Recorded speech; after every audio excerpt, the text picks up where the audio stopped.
The terrifying moment when a bolt of lightning struck a car carrying a family of 5 near Waverly, Kansas has gone viral on social media, leaving netizens petrified.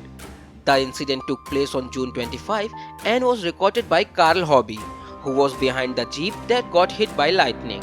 The clip was shared on several social media pages after being posted online. According to Newsweek, the vehicle was carrying 5 passengers, including a 3-year-old, a 1.5-year-old, and a 8-month-old. In the 13-second viral clip, the vehicle is seen driving in heavy rain as lightning strikes the black SUV. While all the passengers were safe, the incident shook them. They were in shock, and the first thing they did was make sure the kids were okay, and they were relieved that everyone was just fine, Hobie told the news website.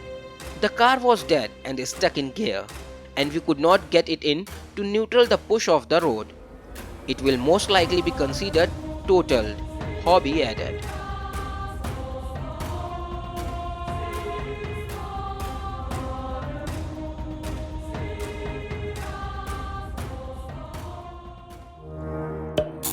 Subscribe to our channel by clicking the subscribe button. Click the bell button and enjoy the latest uploads from our channel.